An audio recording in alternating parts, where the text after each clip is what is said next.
good evening, everybody. As we're working on our Spanish interpretation, we have a lot to do tonight, so let's get started. My name is Charlene Margot, and I'm the co-founder of nonprofit The Parent Venture and founder of the Parent Education Series, which is a program of the Parent Venture. We have tonight a very important and timely topic. With more than 200 registered, we know that this is an important one, both for society and our communities, especially as parents with young athletes. Tonight's topic is the Twisties, Youth Sports, Competition and Mental Health, with Dr. Steve Smith from the University of California at Santa Barbara. Again, we're working on the Spanish interpretation. If you need Spanish, we hope to have it shortly. But first of all, let me say thank you to tonight's sponsors. We are grateful to Woodside High School's PTSA, the Sequoia Union High School District, Sequoia Healthcare District, and Peninsula Healthcare District in partnership with this organization, the Parent Venture. Again, housekeeping-wise, tonight's format will be about 30 to 40 minutes of content from Dr. Smith, followed by Q&A. We would love it if you would engage with us one of two ways. Since this is a webinar format, we have both a chat button. My partner, Bev Hartman, will be putting resource links in that chat, along with a survey. We hope that you will take 2 minutes at the end of the night to do that. And then there's a Q&A button. So if you have questions, please put them, if you would, in the Q&A box. Comments, resource links in the chat, questions in the Q&A. Again, that survey will be very short, about 1 minute at the end. We hope you'll take a couple minutes to fill that in. We read every one, and it helps us with future planning for this program. All right. The next events that we have coming up are next Wednesday on September 22nd. We're welcoming Frank Bruni, New York Times columnist and author of the book, Where You Go Is Not Who You'll Be, in conversation with Alice Kleeman, former college advisor. The talk is Beyond Being Admitted, Making the Most of the College Experience.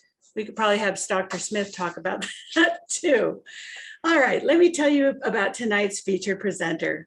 Steve Smith, PhD, is a teaching professor and chair of the Department of Counseling, Clinical, and School Psychology at UC Santa Barbara. He is the director of UCSB's Hosford Counseling and Psychological Services Clinic and teaches in the College of Creative Studies at UCSB. He is also the consulting psychologist to Santa Barbara Middle School, and he has a busy private clinical psychology practice in Santa Barbara, where he predominantly works with men and boys. Steve is a lifelong athlete and competitive runner. He lived in the San Francisco Bay Area from 2004 to 2014 to 2016, where he directed the PsyD program at the University of Palo Alto before returning to UC Santa Barbara. He is also the proud father of 2 young children, athletes in the making. Just to tell you a little bit more about him, Steve was trained as a clinical child psychologist at the University of Arkansas before completing an internship and fellowship in child and adult psychology at Massachusetts General Hospital and the Harvard Medical School. He served as director of consultation neuropsychology at Mass General before joining the faculty at UCSB in 2004. Steve, take it away. Okay, thank you so much. Let me do my screen share bit. You're looking at the right screen there, Charlene? Yes, we are. Thank you, Steve. Great, thank you. So thank you so much for that warm introduction, Charlene. I'm excited to be here with all of you tonight, virtually or what have you, because this topic is certainly very near and dear to my heart. And as we're seeing in the media, it seems to be really important that we begin to talk about the relationship between youth sports and mental health. Now, as Charlene mentioned, I have this really broad background in clinical child psychology and neuropsychology. For a while, I had a private practice where I only dealt with children in grief and bereavement. So I've kind of been around the block in terms of psychology and child psychology and working with children and families, et cetera. But in addition to doing all that stuff, I was also this guy. So that's me right up front. I was a competitive cyclist for 25 years.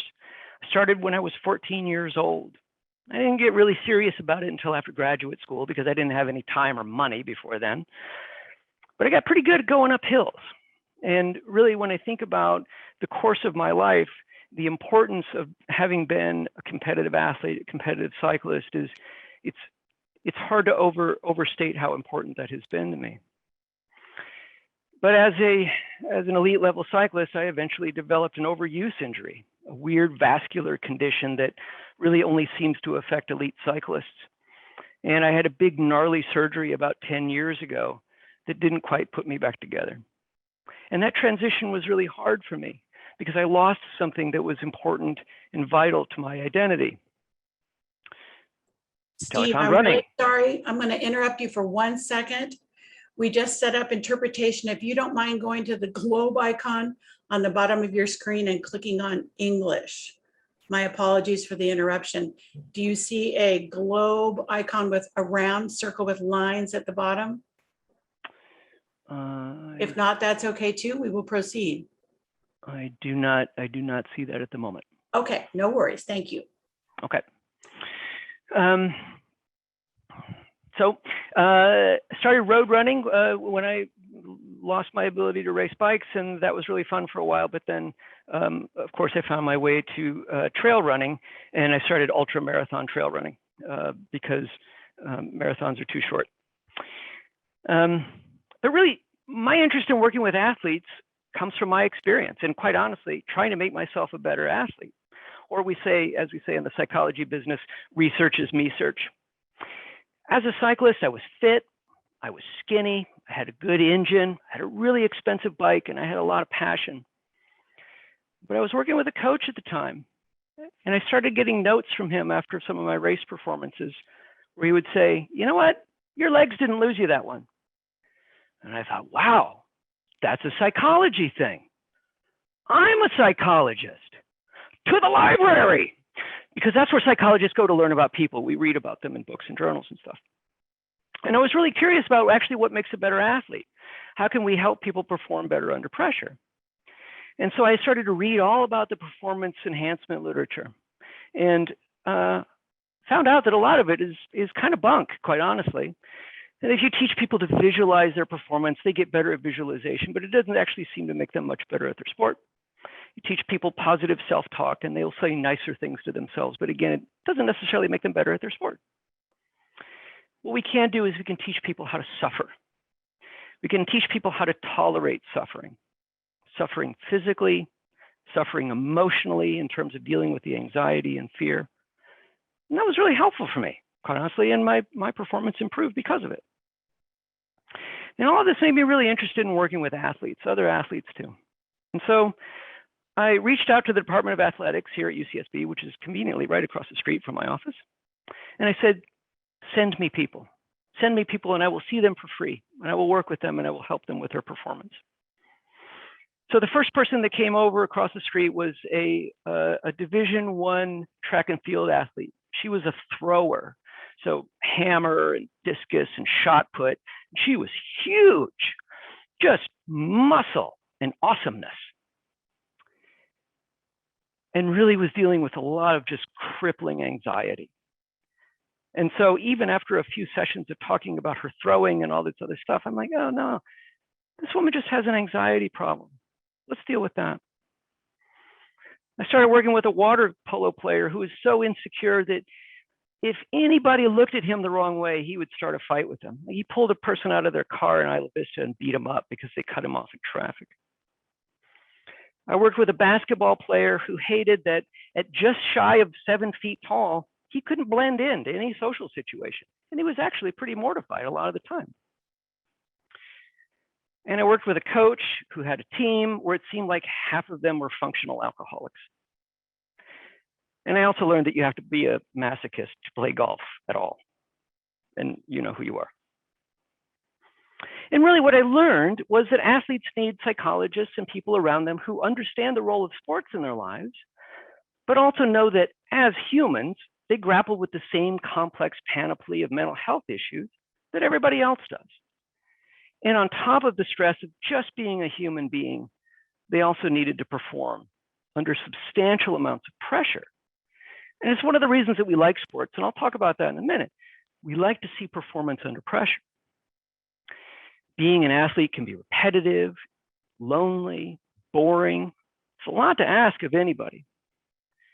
But when we begin to attend to the basic mental health needs, it actually has a pretty important performance benefit, but also a human benefit as well.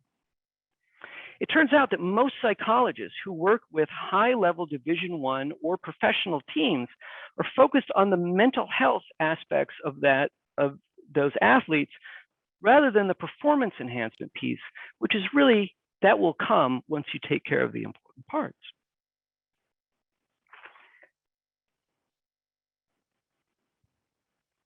Of course, I'm a child clinical psychologist at heart. So all of this eventually got me interested in working with kids in sports.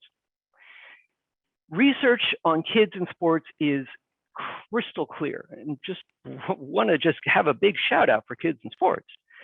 Sports are great for kids, point blank, almost all the time. There are both short-term and longer-term mental health benefits from participating in sports, particularly team sports, turns out. Research shows that participation in youth sports is related to decreased rates of anxiety and depression in adulthood. Kids who play sports grow up to be adults who have healthier lifestyles, they have better eating habits, they're less likely to use drugs. For whatever reason, they're more likely to use alcohol. I'm not sure I understand that.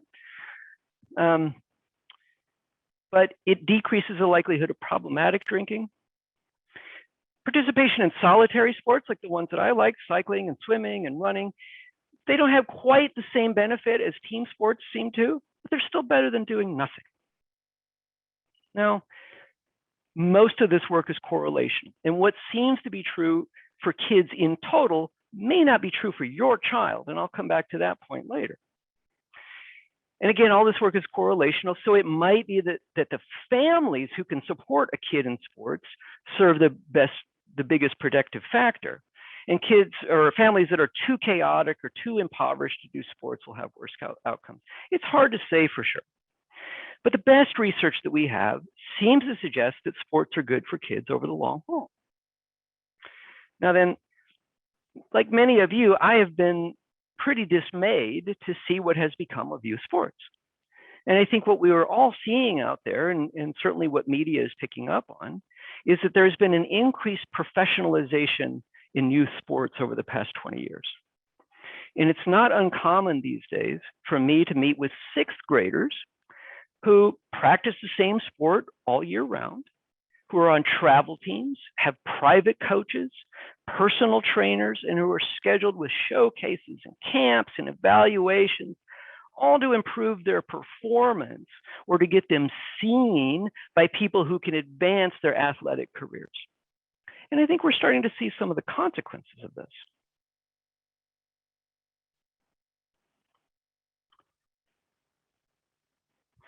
Okay, so overall, we know that sports are good for kids, at least in general terms. So let's talk about how it can go wrong and some of the problems that we're beginning to see out there. And I think that the biggest hobgoblin here is specialization, and kids specialize early. Again, research on this is also crystal clear. We've been studying this for 20 years now, and the results keep being the same. In most cases, kids should not specialize in one sport until they're about 13 or 14 years old. And when we think of a specialization, early specialization model in youth sports, it seems to be one where there's a lot of deliberate practice. I mean, the kids are doing like skills drills and running laps and doing those kinds of things that are just not inherently all that much fun. They're focused on outcomes. And there's like a work-like aspect to it where kids are in line and they're running drills and all that sort of thing. That kind of level of specialization, or working with professional like throwing coaches and those sorts of things to help build skills early on. And what we found in that kind of model of youth sport participation is there's a number of consequences of this. One is that those kids are at substantially higher risk for overtraining and injury. And that's been found true of tennis players and hockey players, baseball players, rugby players, all the players. The American Academy of Pediatrics issued a really clear policy statement about this, said that They discourage specialization prior to puberty. They recommend that children participate in a variety of activities and limit sports to only 6 days a week, with 1 or 2 days in between each kind of organized practice. The American Academy of Orthopedic Surgeons say no specialization prior to 7th grade-ish. What we see from the literature is that excessive training and overload on a young body can result in damaging physical effects, including tissue breakdown, overuse injuries, such as tendonitis, stress fractures, tightness and inflexibility, long-term growth disturbances, something you often see in women's gymnastics, by the way, growth plate damage, growth arrest, or deformity in your long bones. The common finding is that intense and repeated training in a specific sport at a young age correlates with higher rates of physical injury. In my private practice, I see a young man who was a Division I soccer player at a university far fancier here than UCSB. And in high school, he played as a professional in Europe for a season, and he tells me of working with a private coach since he was 7 years old. At this point, now, currently, when I'm seeing him, he's had at least 6 major surgeries on his hips, his legs, and his back. After graduation from college, he tried to make it as a pro for a year, but the bone deformities in his hips from too much hard training at a young age were far too debilitating for him to participate. At this point, he says, I'd just be happy to be able to run around the block. He's 25. It's not what we want. Research says that when kids specialize too early, they're more likely to burn out and drop out. Recent research has found that kids who specialize early are actually less likely to be physically active as adults, and less likely to participate in sports or even have a healthy lifestyle as adults. We have to remember the big picture and remember that this is a long game. For the purposes of our talk here tonight, there's an emotional stress that goes along with too much pressure. Pressure to perform leads to depression and anxiety. And kids who specialize early tend to have more social problems later on because their social circles have shrunk so much and they haven't had the chance to develop compensatory social interaction strategies and those kinds of things. Research shows that if a kid is overscheduled in sports, it leads to increased stress in the family and often an increase in conflict in the parents' marriage. It may not be that that's any different for sports than it is for something like being overscheduled in music or doing too much calculus. Variety is good. Variety is good for the whole family. We even found that some studies have suggested that younger siblings also tend to suffer a little bit if you have an older sibling who's participating in a sport at a high level at an early age. We also find that kids who specialize early are less likely to get college scholarships, at least those where sport performance tends to come later in life, which is quite honestly most of them. And this is the thing to tell your kid if they really want to specialize early specializers tend not to be the best athletes. They tend not to be the best athletes over the long haul because they're eventually surpassed by their multi-sport peers.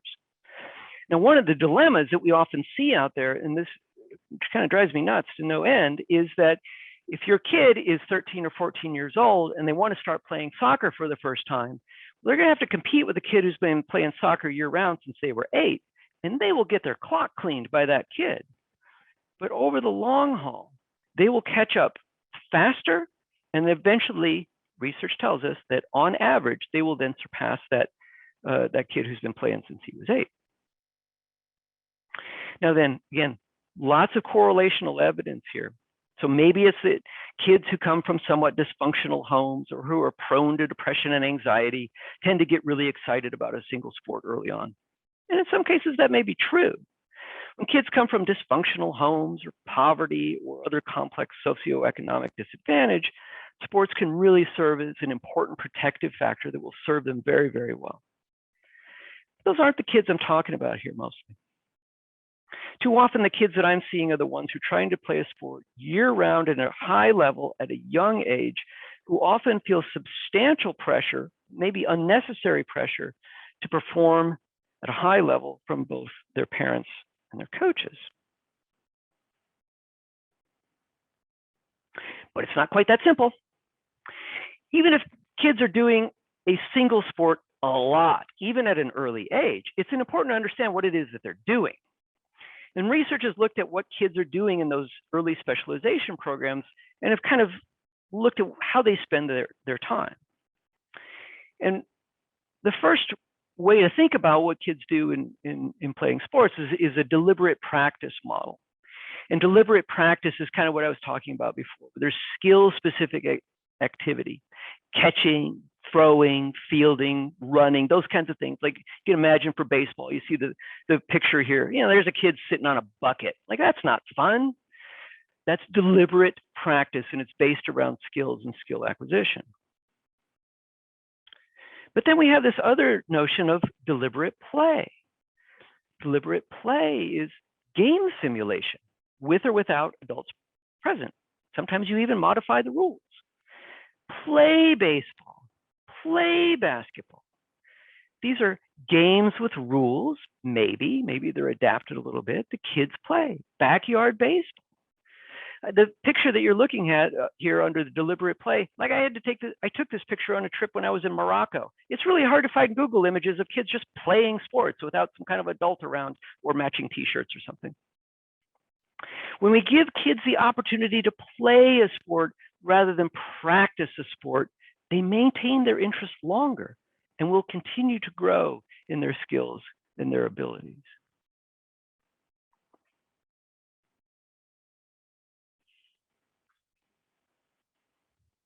Who are you? This is a question posed to us originally by Pete Townsend and Roger Daltrey. Some of you might get that. But here's a question of identity. We all develop a sense of identity throughout childhood and really, quite honestly, for the rest of our lives. We're always sort of working and thinking about who it is that we are, what it is that makes us tick. Kids tend to be relatively concrete about these things, particularly as they're, younger kids. Little kids like my children's age, 3 and 5, the things that they use to define themselves are very, very concrete. Things they like to do, things that they wear, roles that they play. I'm the fastest boy. I like to wear shirts with unicorns on them. I have brown hair. That's what little kids will say when you ask them who they are. Middle schoolers tend to define themselves in the ways that they are either like or not like other kids because they're developing some social awareness. I'm a soccer player. I have a lot of friends. I know a lot about mollusks. Nice, smart. I like math. Those kinds of things is what you hear from middle schoolers. And it's really not until late adolescence that kids develop a sense of self that is based on a system of values, future goals, or internal experiences. I'm compassionate. I appreciate nature. I'm a good friend. My family is important to me. I have a lot of integrity. I have abandonment issues with my significant others.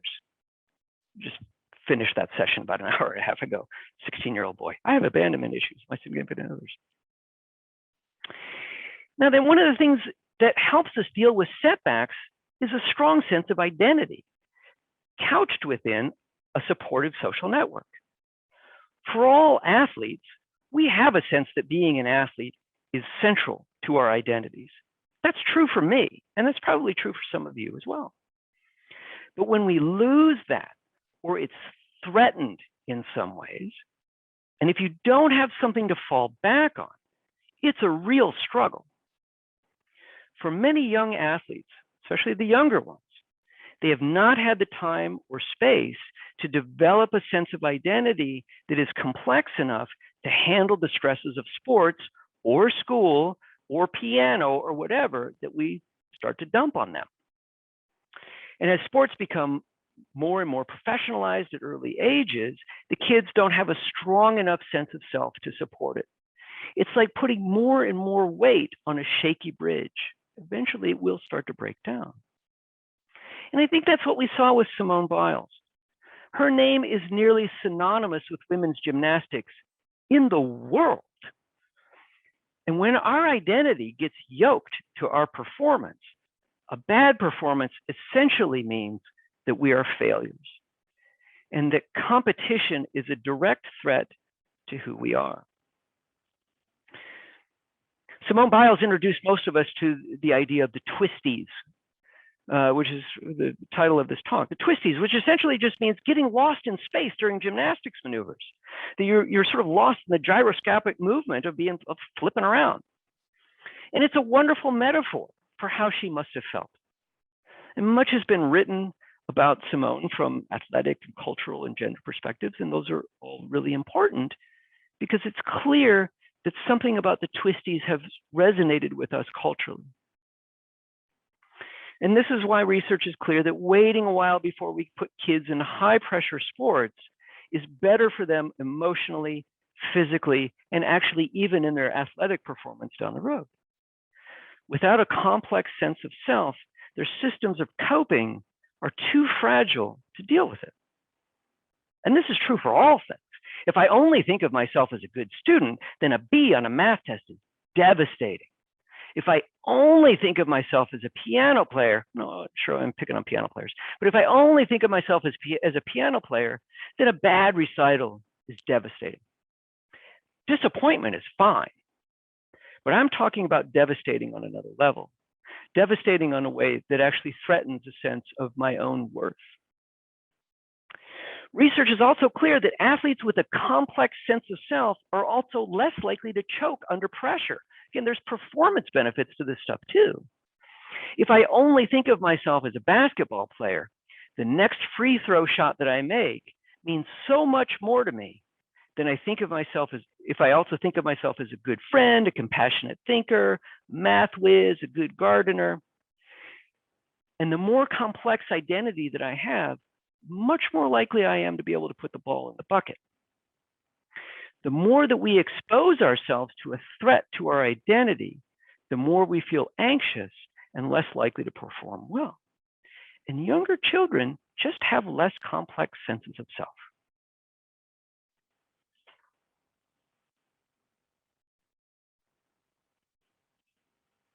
Here's a quote that I dust off and bring out for a number of different occasions.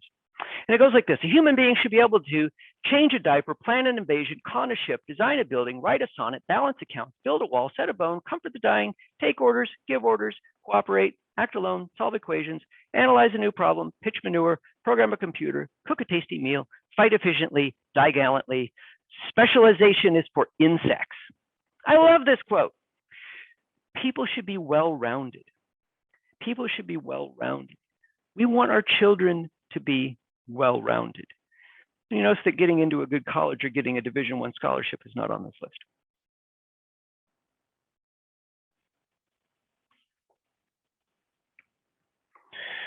When I talk with parents about their children, this is the phrase I use: you need to have a horizontal kid. That in order to be resilient, the kid needs to have a diversified portfolio of things that make them feel good, healthy, interested, and engaged. So if their interests are broad and wide, it helps them be more resilient. It doesn't need to be that they're good at those things or that they perform well in those things. They just need to have these interests and other things that make them feel good in relationships. Vertical kids are kids who have their identity just wrapped up in one or two things, like getting into a very good college, or being an athlete.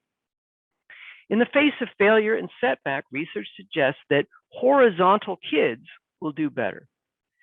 Peer relationships, special interests, goals, interesting musical tastes, faith and spirituality, or just being a good and kind human being make for better mental health outcomes than just about anything. Here's some real life quotes. A mother came to me and she said, you know what, I think you can really help my daughter improve her soccer game. I don't think she's performing to her potential. I said, how old is she? Mom says, she just turned 8. No. Kid says this to me: if I quit volleyball, I'm not sure what else my dad will talk to me about. Dad said this to me: yeah, but Brian, who's 9 years old, is really talented at tennis. The talented thing always gets to me. If your kid is 16, yeah, maybe we can talk about talent. But what you have up until then is development. So that kind of, when someone tells me that a young kid is talented athletically, I also say, I was the tallest kid in 4th grade. On a good day, I'm 5'8". Things change, development changes. And some people don't reach physical maturation until they're in their mid-20s. This might sound familiar to some of you. Mom said this to me on Monday. Wendy, who's 12 years old, has piano and swimming. On Tuesday, she has swimming and math. On Wednesday, she has math and dance and blah, blah, blah. Parental mental health is not an unlimited commodity. And we have to think about how these things affect the whole family system.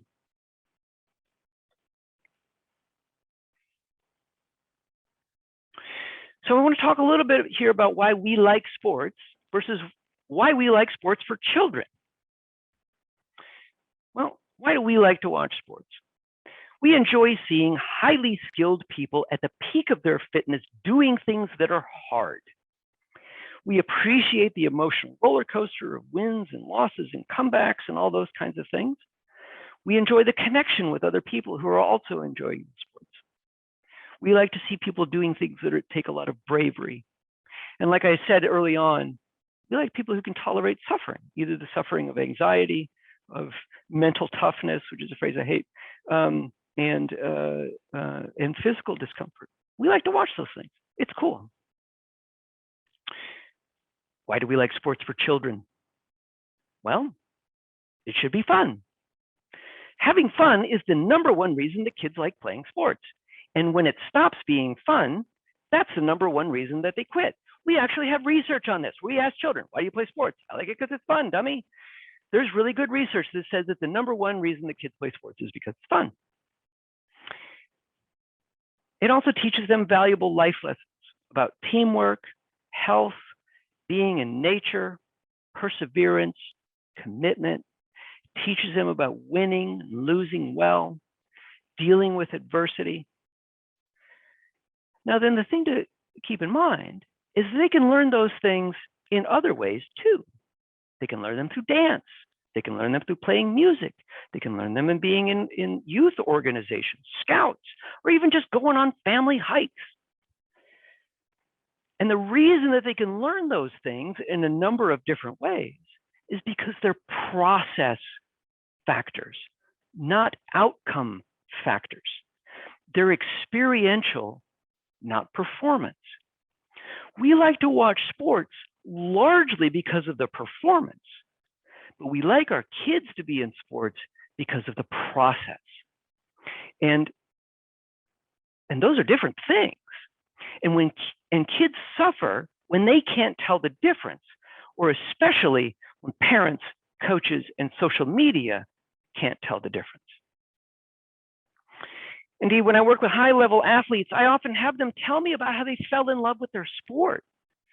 And they talk about having fun with their friends. They talk about being outside. They talk about eating orange slices and then having pizza.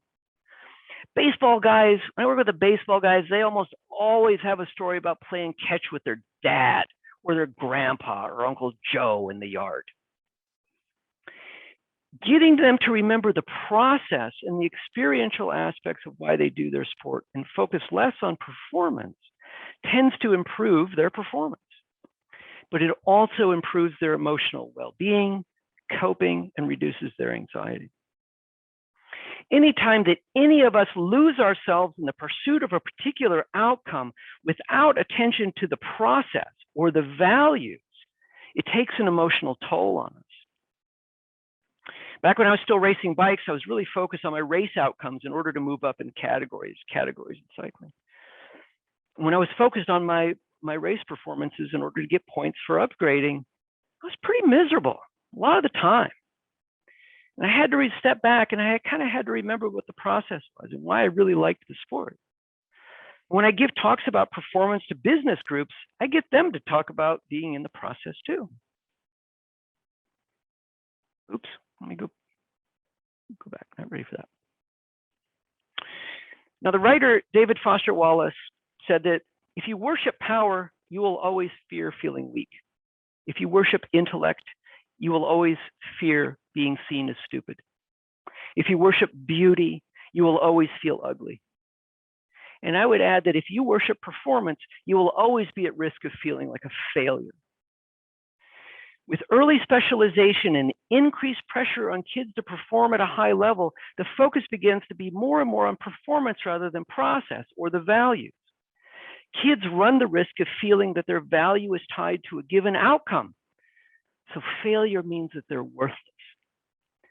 Pressure from coaches and parents and even social media can really mix a kid up and turn sports from being a great experience that will lead to a lifetime of positive outcomes, turn that from that kind of experience into another source of stress, anxiety, humiliation, and threat. In order for kids to reap the benefit of sports, we need to keep it fun, vary it up, focus on the process, focus on the values. This doesn't mean we should avoid having winners and losers. That part's fine and actually teaches kids perseverance. But if we only focus on winning and losing, that's not great. All right, here we go. Here's some quotes. Division I college athlete. College baseball has made me hate baseball. 11-year-old said this to me. This was like 2 weeks ago. I hate basketball, but if I tell my mom I want to quit, she'll be mad. Professional athlete said this to me. If I can't make it as a pro, I will consider my entire life as a failure. Okay? You hear the threat to identity there, super clear. Parent said this, we've invested too much money in to have her quit tennis now. Wait till you get my bills. I heard this Monday. I had a conversation with a 16-year-old. She says, I just need a break. I'm so tired of the early morning practices, then school, and then another practice, then tutoring. And then on weekends, we travel and stay in a hotel for tournaments. I'm sick of it and I hate it. And I'm working with her to try to figure out a way to quit her sport because she's been playing at a high level since she was in 3rd grade. I have a good friend who's a Division I baseball coach, and he says this to me, you know, if parents would just put all the money that they spend on camps and private coaches into an ETF or a 529 plan, they wouldn't need to worry about a scholarship. In that Division I baseball coach, and he and I have talked about this quite a bit, he says, you know, I try to recruit the multi-sport athletes, the kids who are still playing multiple sports well into high school, because they're less likely to break down physically during their college careers. Okay, so professionalization of youth sports amplifies performance over process. Early specialization amplifies performance over process. And if we want our kids to reap the benefits of sports, we need to focus on the process and the values and help them to develop a complex and diverse sense of themselves. So what do we do?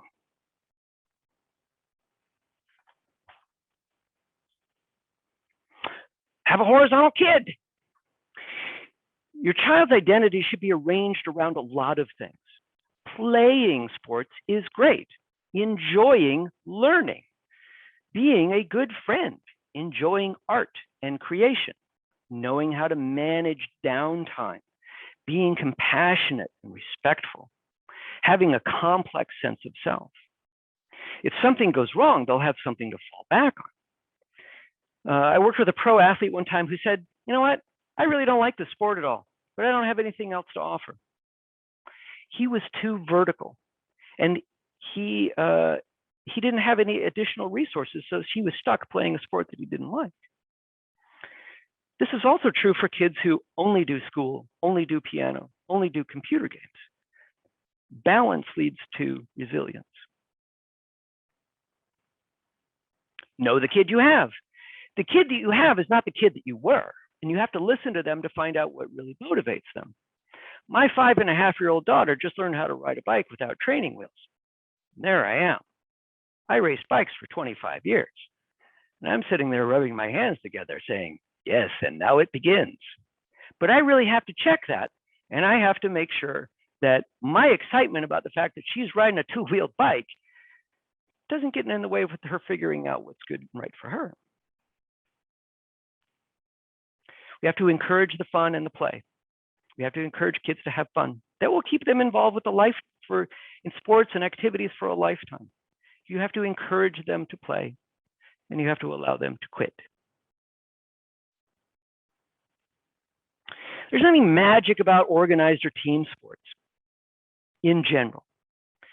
Remember, what we're after here is a lifetime of health and activity. A kid at a skate park who goes surfing a lot in Santa Barbara, who loves hiking, is no less of an athlete than the kid on the basketball team. Apart from one season of t-ball, I have never played an organized sport in my entire life. I would have hated those kinds of things as a kid. But I'm 48 years old.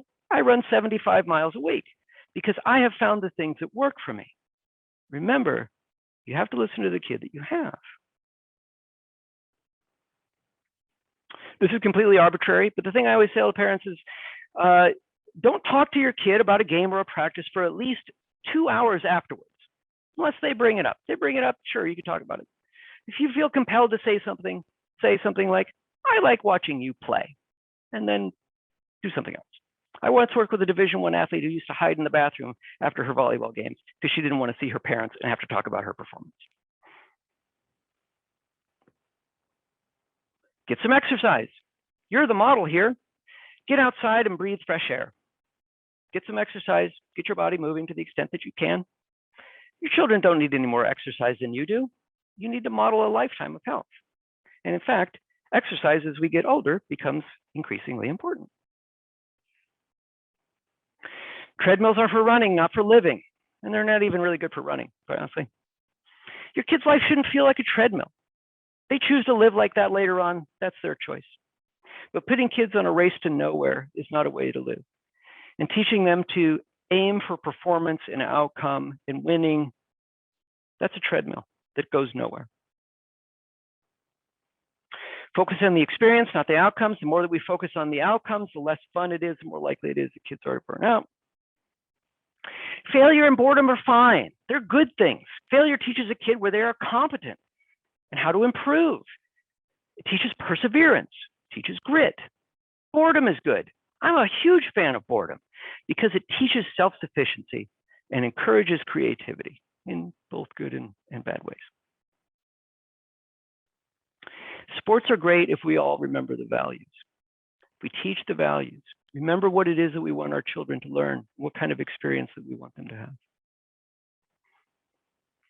And finally, the specialization is for insects. Reduce the pressure, teach the things that you value, and the mental health aspects will take care of themselves. That's me. Thank you all for your time and attention. And now I believe that we sort of turn it over to the Q&A part. Is that correct? That is it, Steve. Thank you so much. You've given us so much to think about. As someone who was raised by a semi-pro baseball player and married to a tennis pro for 20 years, I cannot begin to tell you how much all of this resonates for me. Let's start easy, okay? We have some great questions that have come in from the audience. Okay. You yourself, what brought you to want to compete? Why not just bike or run for your own health and enjoyment? Yeah, it's a great question, and I've had some athletes say this question to me, something like, is all competition based on insecurity, right? The need to prove something and to demonstrate some type of capacity. Is there some insecurity underlying all of that? And my answer to that is like, yeah, probably. But I think athletes compete for a lot of different reasons. And I think for me, there was something I needed to prove to myself. And to actually see the fruits of some labor and to see the relationship between the work that I was putting in and the outcomes that I would have. And, bike racing is phenomenal because it's very tactical. And there was like parts of that I really loved. I enjoyed the exchange between the intellect and the physical. And that was always a lot of fun. As I've gotten older, as an older athlete, I'm still pretty competitive in long distance running for an age grouper, but I don't get all that worked up about it anymore. I've kind of burned those candles and I tend to still do well, but it doesn't that's not the thing that motivates me. The thing that motivates me is continuing to improve and push myself and to get the most out of it that I possibly can. All right. Here's a quick question, Steve. With regard to specialized sports, are you referring to kids under 13 years of age or younger? Really under 13 years of age-ish. And again, like every kid is different and every kid is going to have different capacity to decide what's good and right for them. But according to the American Academy of Pediatrics, it's really that puberty level that makes a big difference in terms of what kids could tolerate physically and in terms of their emotional development as well. So, and like some of the research on this stuff is really clear that the kids who tend to specialize 16, 17, sometimes even 18 years old do tend to have longer athletic careers.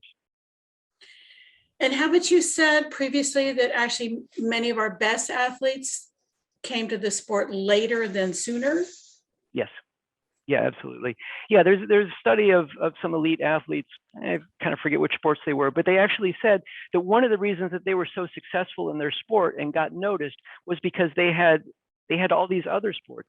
And you think about the physical development that goes along with compensatory muscle movement and all these other things, it actually builds a lot of physical resilience that will lead to a longer career. Are we seeing so many injuries in professional athletes partly because of this specialization? Just seems like we're losing more young basketball and football and baseball players than ever before. I think that's right. That you talk to orthopedists about how many ACL tears they're seeing in young athletes, and they're like, well, I didn't see this 20 years ago. This just didn't happen. And some of the Tommy John's surgeries you're seeing in baseball players, all those are overuse injuries that come from starting before putting too much pressure on a body that is not ready to take it. And the consequences of that, like the price tag on that will eventually come for a lot of people. Sometimes it doesn't come, and that's a gift when it doesn't. But eventually there's a price tag on a lot of that. Yeah, I agree. Thank you, Steve. So here's a question from a parent of a 13-year-old who says, how can I get my kid to be more horizontal? He's 13 now, but he's only wanted to play basketball since he was 8 years old. He trains 3 to 6 hours a day. I try to encourage him to do things. He doesn't even want to go on vacation. Any advice for us? Whoa.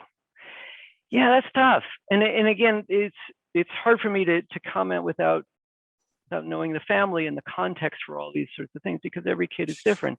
And for some kids, maybe that's fine. And maybe that's even useful for them to participate like that for a while. But at some point, I think for a 13-year-old, the ship might have sailed a little bit, but I think sometimes parents just have to step in and say, you know what, no basketball. You have to go play soccer for a season, or martial arts. I think martial arts are phenomenal for kids. I recommend martial arts for everybody. You go do martial arts for a season, something along those lines. But I think also setting the family limits around, look, we're going on vacation. You're going to come because you're a member of the family, and they'll pout for a little bit and maybe be upset about it. But I think for what kids lack that parents have is vision. Kids don't have vision. They can't see far out into the future.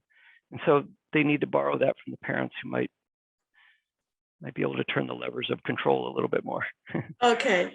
So speaking of vision and values, you mentioned letting kids quit if they're not enjoying. This is a question we get every time, Steve. What do you think about letting a kid quit a sports team? We've brought up our child to honor his or her commitments. I think that's right. And I think there's an age on that. I think there's an age on that. Well, when I work with middle schoolers, 6th grade and older, if they have committed to a thing, they need to see it through. And I think that's a really important life lesson. And that's a system of values about, you made a commitment, you need to honor your commitment. But with little kids, yeah, like hang in there for a little bit. If they don't like it a couple of times, encourage the third time. But I would rather pull them out and do something different. And it may be that you give them a choice. Well, you can either continue playing soccer, or you get trumpet lessons. Like, make your choice. You got to do something, because you can't sit around and play Minecraft all day. Right. So I think giving a kid choice about that will sort of grease the skids of stepping out of a sport if it's not right for them. Well, and also I think that as your kids get older, you get some more perspective. Mine are now young adults, but everybody thinks their 5-year-old is a swim prodigy. And then they're real surprised when at 8, they decide that they don't ever want to swim again and other kids are faster. So it does evolve over It does time. evolve. That's right. Yeah. Do you have some sports preferences? This parent asks, do you favor baseball or basketball over swimming and tennis for preteens or teenagers? No, I think all sports are great, except for, I mean, so, and this is my personal preference, I will not work with anybody involved in women's gymnastics because Simone Biles, I think we have seen enough about that really when we're talking about women's gymnastics, often what we're talking about is little girls gymnastics because they're very young. They're way too young. Women's gymnastics, and I'm not a fan of football. I'm a neuropsychologist by training, and I think the risk of head injury that we're seeing in the literature is just too high. And if your kid wants to smash things around a little bit, play rugby. I think honestly, it's better neurologically to not have a helmet on because you actually are a little bit safer in terms of what you do with your brain. Wow. But otherwise, I think all of these things are great, and kids should sample widely. And so no, I don't have any other particular preference on that. Just follow the kid. The year my son was in the 8th grade, he had 3 concussions, 3 different sports: tennis, football, basketball. And he never really got back into sports again. It was just so scary. His doctor was like, you know what? It's a risk. Don't do it. But it was sad. It was a sad decision. Yeah, boy, if I could take back some of the concussions I've had, it would make my job easier. Well, Steve, you mentioned Simone Biles and women's gymnastics. This is a hard question, but we know that those brave young women are testifying in front of Congress today.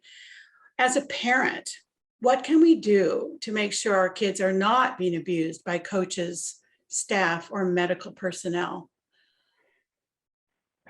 Yeah, I mean, it's $1 million question. And I don't know that my answer for sports is any different than it would be for any other kind of thing where you are entrusting the life of your child to someone else. It is, parents need to be involved. You need to do research. With parents and coaches, I would say don't overstep. Like, you need to kind of hang back a little bit and let coaches do what coaches do.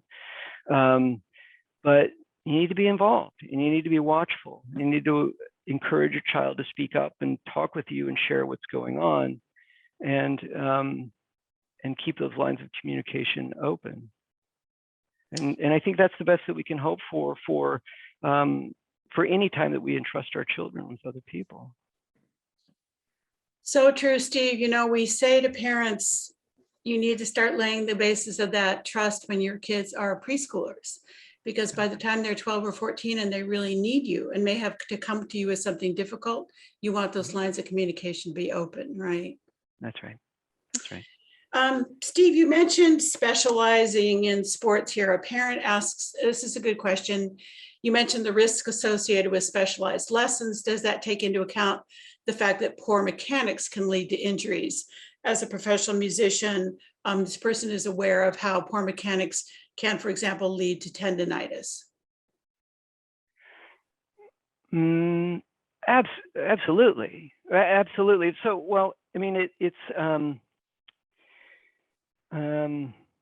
yes, poor mechanics can have all sorts of cause all sorts of downstream problems in terms of physical development and whatnot. And so often it is useful to have somebody help your child. That's why, coaches are good. It's good to have coaches out there to help you perform well and maneuver your body correctly and all of that. And we want children to be active so that they develop physical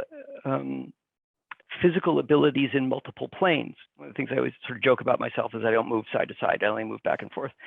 And so those things can happen in poor mechanics, which is why we do need coaches. We do need people watching kids. But those mechanics are going to be even better the more diverse the physical movement has been developed along the way.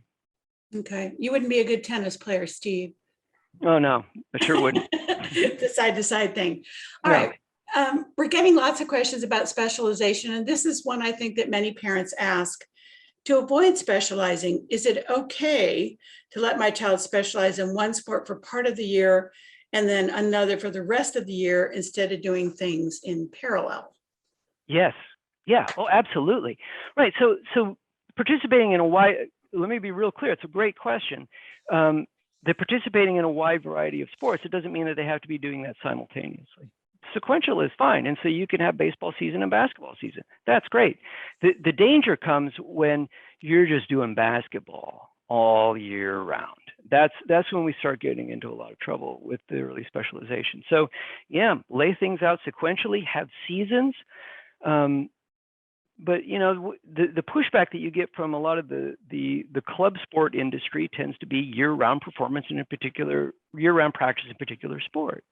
And so sometimes I think parents have to withstand a lot of pressure from sport club coaches and all this. Like, no, your child needs to be playing baseball all year round, or they're never going to make it to the majors or whatever it is.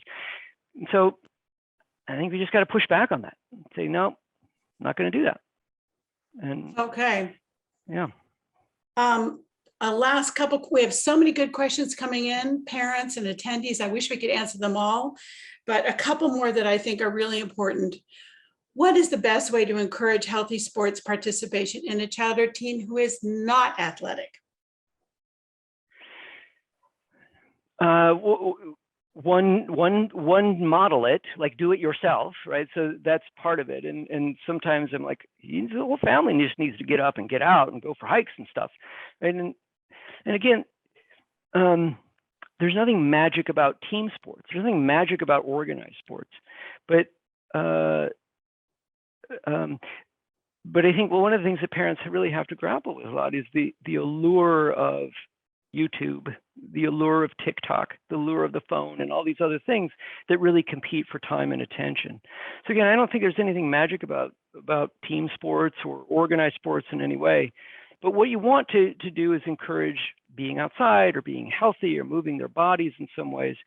And you know, I don't know. I think sometimes you have to incentivize even a little bit. Like, oh, if you exercise a little bit, we'll, I don't know, give you $5 or whatever, right? And so sometimes you need to kind of move things along a little bit like that. But again, I think the strongest motivator is often the family engaging in those kinds of things. And remembering what's important, that sometimes a kid who sits around at 13 may be super physically active when they're 20. But so that's going to vary a little bit, and you need to sort of listen to where they are with things. All right, well, Steve, we're very close to the end of the hour here, but I would like to close by giving you the opportunity to talk to our audience about something you've said to me in the past, which is every kid needs to find their fastball. So tell us what you mean by that. Every kid needs a fastball, meaning that every kid needs to have something that they feel good about, something that gives them a sense of identity, gives them a way to be known among their peers. And for some kids, their fastball is a fastball, meaning they could throw a ball really fast. But for some kids, their fastball is poetry. For some kids, their fastball is being compassionate, being thoughtful, being a good friend. There has to be something that gives that kid a sense of identity that is deep and powerful for them to sort of build a sense of self upon. Every kid needs a fastball.